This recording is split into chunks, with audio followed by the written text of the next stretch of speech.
Hey, I got a special episode for you today with Michael Sutton. He was 2020 number one Keller Williams real estate agent here in San Diego. This dude, I've known him for a long time. I'm so impressed with the team that he's building. You know, most real estate agents just kind of do this as a side hustle. But he's a true entrepreneur and really, I think, changing the game here in San Diego. So I'm pumped for you to get to know him, hear his story, and what's working for him. Let's go. Dude, Dude, number one in Keller Williams La Jolla 2020. that's right. Number one individual agent 2020, Keller Williams La Jolla. And then started a group. So I got a team now. So no more individual agent. Now I've got the team, the Sutton, Michael Sutton, the Sutton Real Estate Group here in San What does Diego. Keller Williams give you for to being number one? A little plaque The plaque, and then so you get number and the one in satisfaction. the satisfaction of telling everyone. Because I saw it, I'm like, Michael, number one. Oh, I mean, it's come a long way from, Yeah, we're from gonna where get I there. We're gonna was get there. to where I And am. then I also know you got like you got platinum for something? Yeah, I got a platinum award in 2021. So 2021, we moved to being a team, and in Keller Williams they give different Yeah. awards based on production or sales. And so in 2021, I moved from individual category to a team group, and we received a platinum award, which was a huge honor. Great performance, especially first year as a group as a team. And every member of my team that I brought on was a brand new agent in Wow. 2021. They had never sold a home, didn't know their butt from a hole in the ground. You know what I'm saying? And yeah, it was so really I'm proud of them. I'm Yeah. really proud of them and just proud of like what we've been able to do. And even when we got the Dude, now we're award, in your office today, I man. know now we're in Like, the new office. It's not done yet, but it's a work in progress and it's coming along. And yeah, man, we're have every year of my real estate career has been increasingly better. And 2020, I think, was the year where it went like exponentially better, and it's been really growing a lot since during then. COVID. During COVID, for me, um, during COVID, I kind of saw that as an opportunity. I kind of like everyone else, I think, used that first like week or two when the lockdown started to, like sit on my ass and watch Tiger King and, like Postmate food and, drink White Claws in my sweatpants. But after that first couple weeks, I was like, man, there's some real opportunity here to be out there. And I think what really worked for my business and me was that I I started my business based on just providing as best a service as I could. Some days I'm better, some days I'm worse, right? Depending on how much stuff I got going on. I'm not perfect, but doing my best every day to provide like a high level of service and just to come from contribution and do the right thing. I think what separates me and my team is we really believe that when people get good education and when they get up to date, reliable information, they're going to make better decisions. Hmm. So we make sure, and it's really a non negotiable for us when we work with someone, that we want to start them by getting to know one another and getting into rapport and then getting them educated, getting them informed so they can make whatever the best decision is on behalf of Hmm. themselves and their families. Hmm. Dude, a lot's changed. Like Lots you didn't always changed. start this way. I remember, man. We go back a little bit. We can go back a little bit. Run it back. So I was doing college ministry at San Diego You State, were, I remember that. right? And mostly in fraternities. And so all the guys were like 18, 19-year-old dudes, great guys, had a blast. But I met you, man. You walked in 6'6", probably like 5 years older than, like, we were like, you were older than me. I mean, I Yeah, think that's true. you were older than me when you came in. So I'm like, But why do you think I was hanging out with you? I didn't want to be hanging out with these kids. exactly. So I'm like, No who is offense. I love some of who these is guys. this dude? And so like was this your? I mean, did you give college another shot? Did you start late? Like, what Well, happened? Like, where? Why would you? oh man, you're gonna make me go back. So when I graduated high school, I was 17.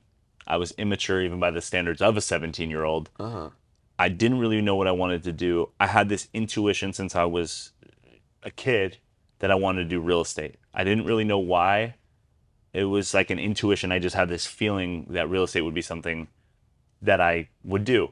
And I think looking back, maybe it's because I knew it was sales driven, relationship driven, and I really like houses. My mom used to, like, on Mother's Day, like the things that she wanted to do. It's like, what do you want to do today, Mom? It was always the same thing. She want to go to church, she want to go get breakfast, and then she want to go look at open houses.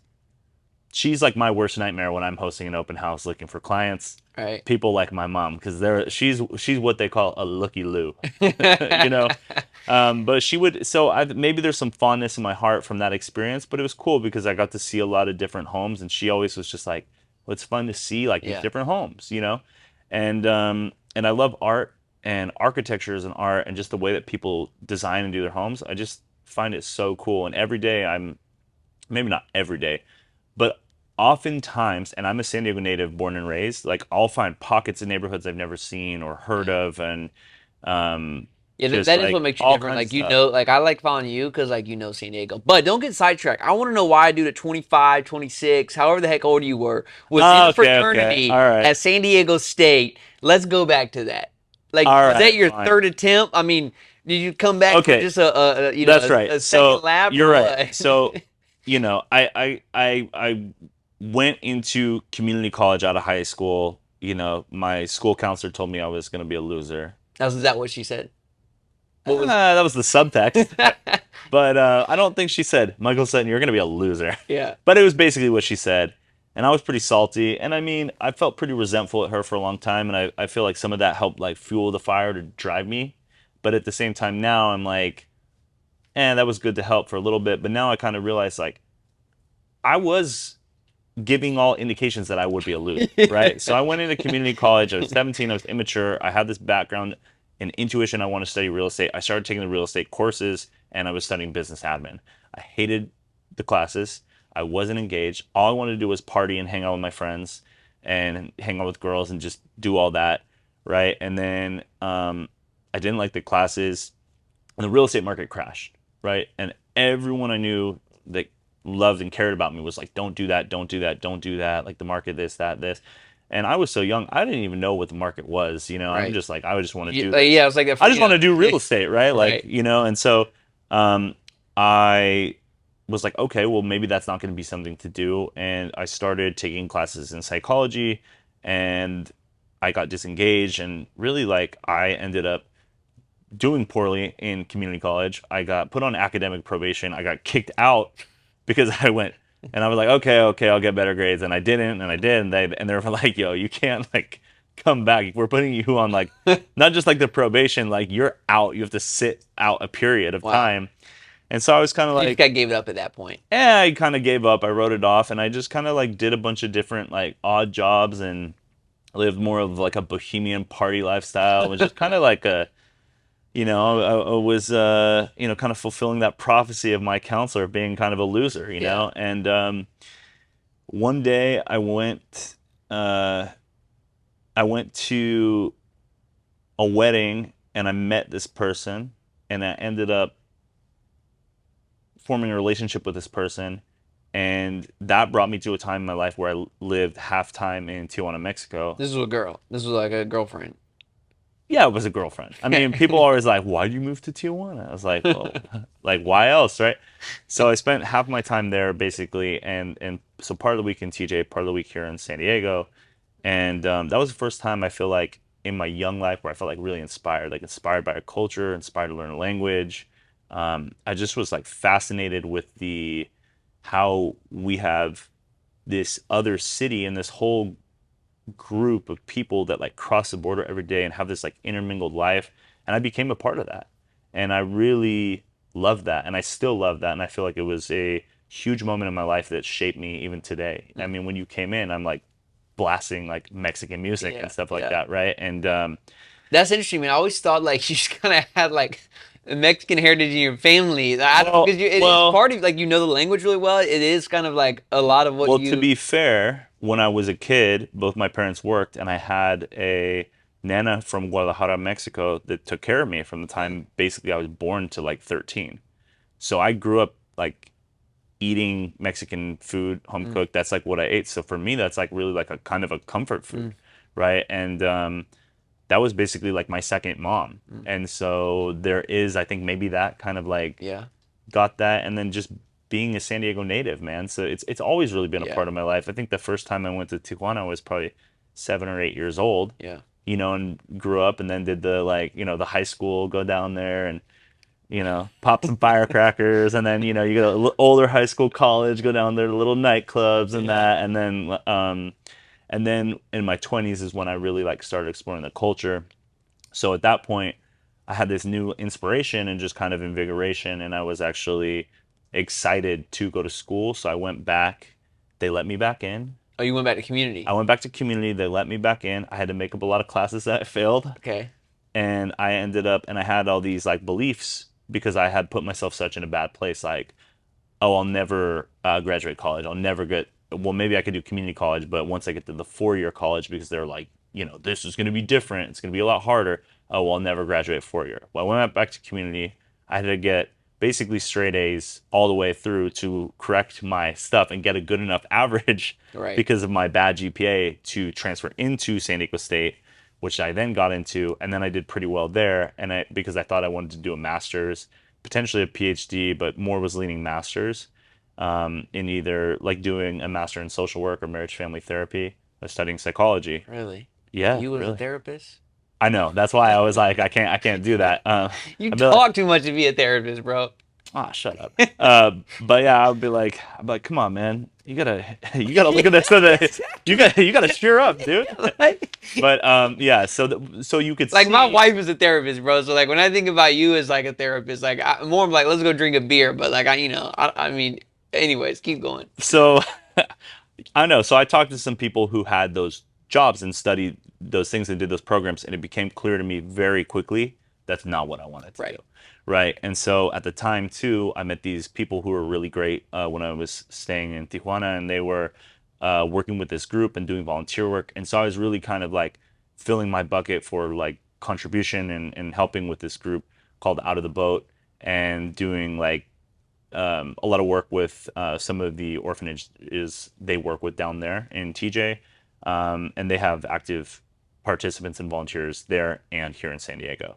And so I realized, I was like, man, I really like doing stuff and helping people and volunteering and doing charitable stuff, but like I don't want to do like therapy or this to make money. Hmm. And I just didn't really see it as a good fit. And so that old idea of real estate like Yeah, popped came back in back. my head. And so I went and I got signed up for my real estate classes. I hit up a buddy of mine that was flipping houses. I shadowed him and kind of tagged along with him. Set me on the path, and then I started taking my real estate courses in my probably last year of San Diego State. So I lined it up like right when I was graduating, right after I graduated San Diego State. Then I took my real estate exam, passed it first time, went to Paris for 2 weeks, came back, and started my career. Why did you even go to college? Like, why? What was it about college that felt like I needed a step? Honestly, it was just like from a young age, it was just like put into my brain, like go to Go to college, you'll be college. successful. Has It it was helped just you in your career graduating from San Diego State? it.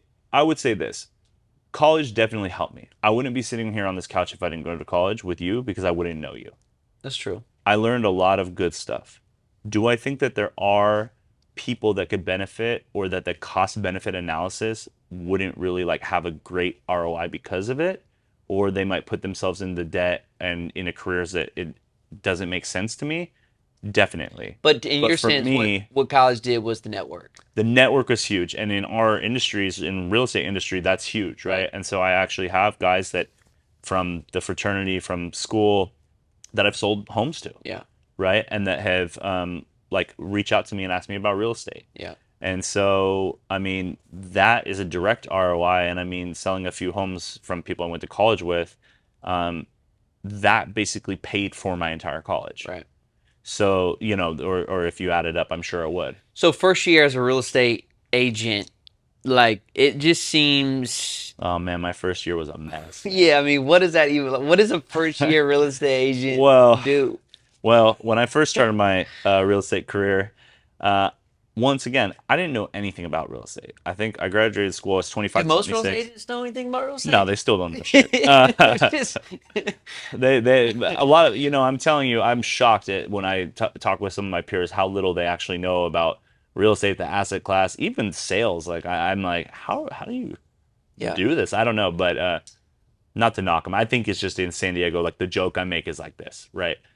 In LA, your barista, your Uber driver, everybody's like an actor. Yeah. In San Diego, everybody's a real estate Yeah. agent, right? They got their license. Yeah. So no knock, there's a ton of great agents out here. Yeah. So I don't want to just like diss my peers in the 100%. But community, it but does feel like let's just say what it is. It does feel like it's like the last. Oh, I'm gonna go be an entrepreneur. You're, AKA, I'm gonna go be a real estate agent. It's not the same. what do you mean by that? Well, early on, no, you are an entrepreneur. Yes. You're building a business. Yes. Most people don't treat it like that, though. Is my point. Agreed. And so you know what? And I will give a shout out to I've had great mentors, man. And that really is what has led me to have the success I've had and be able to now like have my own team and coach and mentor them. When I started my real estate career, like I said, I was a mess, right? I think my first year in real estate, I made like $700 pre-tax, right? Can you even get taxed on the $700? Well, you get taxed on everything, man. Yeah. Uncle Sam, Yeah. they want it all. Yeah. But probably not actually because I had driven so much and used gas and bought signs, bought Right. these things. So probably not. You took a Probably loss. I should. Oh yeah, Yeah. I was in the red big time, Yeah. and I was living at home. It wasn't very pretty, and I was spending more time, like in the shore club than I was lead generating. You know what I mean? Yeah. And so, and I was young, I was stupid, and I was fortunate to have a place to stay with my Your parents. parents. Also, I hated it, Yeah. right? Because my friends had their own places and they had jobs that actually Yeah. I like remember these days. paid them money, Yeah. and I was making no money and just like getting into debt and just like living off credit cards and living with my parents, and it was I was unhappy. I was at a different brokerage than I am now, and it just wasn't working, right? And it's not that I didn't have clients, I just couldn't get offers accepted or push them through. And I would, send these offers. Like I would say, hey, I've got to write this offer. And I had an assigned mentor. They're going to take 50% of my commission, right? That's pretty normal in our industry. And I'd say, hey, man, I got to write this offer. It's like a Saturday. I've been showing houses all day. And they'd be like, oh, email it to me and I'll let you know if it's good. I'd email it. They'd be like, yeah, it looks good. I know now, like it did not look good. And so I ended up actually getting let go from that brokerage. Straight up, they were like, you've been taking up space, you got to go. And it wasn't like I wasn't trying and it wasn't, like bringing in clients. Like I probably had $2 million worth of deals that fell through, right? That just didn't pop or whatever had happened. And Hmm. at that time, homes cost less. So like 2 million, that's a lot. I mean, of a lot more in revenue. But today that's like two houses, Right. right? Maybe one, right? Or like four condos. Yeah. And so when I got fired that same day, I went to where I'm at right now, Keller Williams La Jolla. And I started, I got like signed on at like probably 3:30, 4 o'clock. And the very next day I had my first deal in escrow. Wow. Yeah. How? Mentorship. I got assigned a mentor there who actually gave a shit. Mm-hmm. And he was like, show me how you're writing this offer. It's like, wrong, wrong, wrong, wrong, wrong. Do this, do that, do this. He took like 5 minutes, changed my whole game. Wow. And then he like made a phone call with me when I called the listing agent because I was working with a buyer and said, hey, I'm working with this new guy. I've got his back. I'm going to help him through the transaction. Like, if you have a problem, call me, but I have faith in him, blah, blah, blah. And showed me how to like set it up and sell it and do all this, which I had like an instinct for it, but he really showed me how to refine that, right? And that's where everything changed for me, man. And I realized like the power of like, and I know, but like the power of just having someone who's been there to just cut that time in half. So the dude that was spending too much time in the shore club got kicked out of community college. You get fired or let go from that previous brokerage.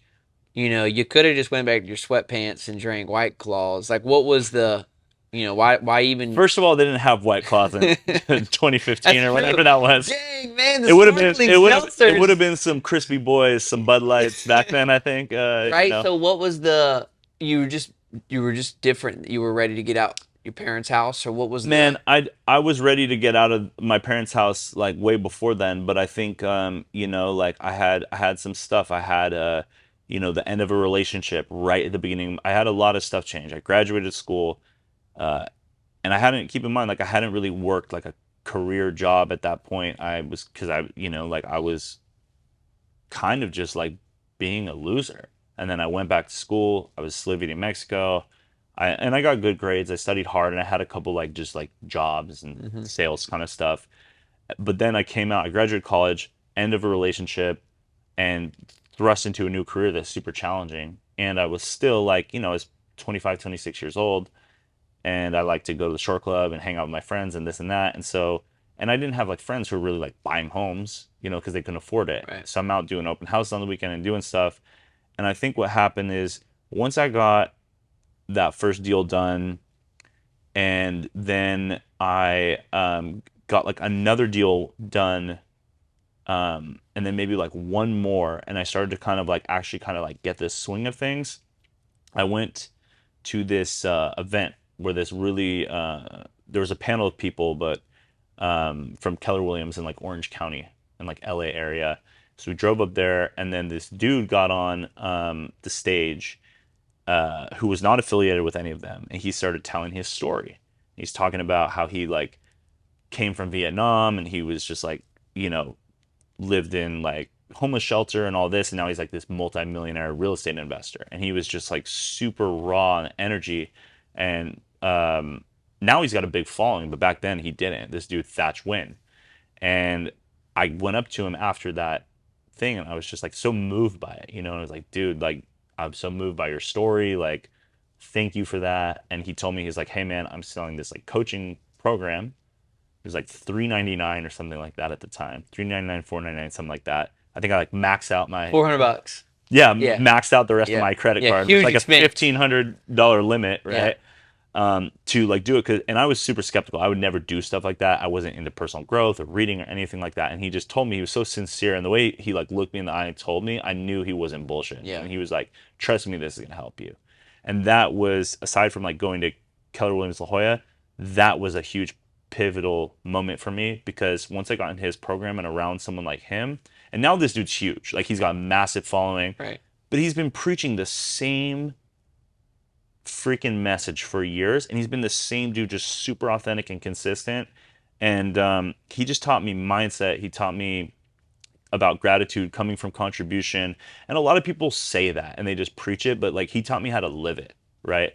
And he took time to like, I remember going up to Seattle. My girlfriend's from Seattle, right? And we pulled up in like her hoopty to go meet him on Mercer Island at a coffee shop. And I didn't know much about this dude. I was just like, hey, I'm in Seattle. Like I had some questions about the coaching. Would you like meet up for a coffee? He pulls up in like a Bentley or a Rolls Royce, and we pull up in like a hoopty. I'm like, and he's on Mercer Island, so he wants to go a couple minutes from his house. I'm like, oh man, I didn't realize like what kind of like league this dude was in. And he took time. He sat there with me for like an hour and just like helped me out.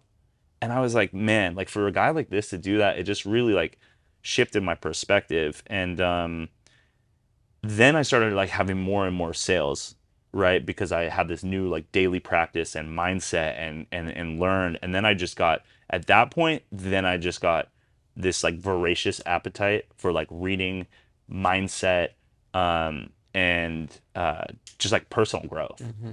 The momentum of success. I talk about that, right? Like once you taste it, once you get momentum, and I think that's why a lot of people give up, maybe too, is like they never push through the bullshit long enough to like, that book, 3 Feet from Gold. Like, give up. Just You know the story why they call it that, right? yeah, I do know the story, right? And it's an actual Yeah, yeah, story, I know. right? That's a So it's like crazy you're story. so close, and you put all of this work in, and then you go back right to your W-2 or whatever it is. So I know we're running out of time here, man, but your journey is powerful. And so just real quick, I mean, now that you have a team, what are some things you want to instill in your team, or you would even say to your team? So the thing is, like, I'm all the stuff that I'm instilling in my team, it ain't nothing new, man. You know this. You're a Christian man. Ecclesiastes.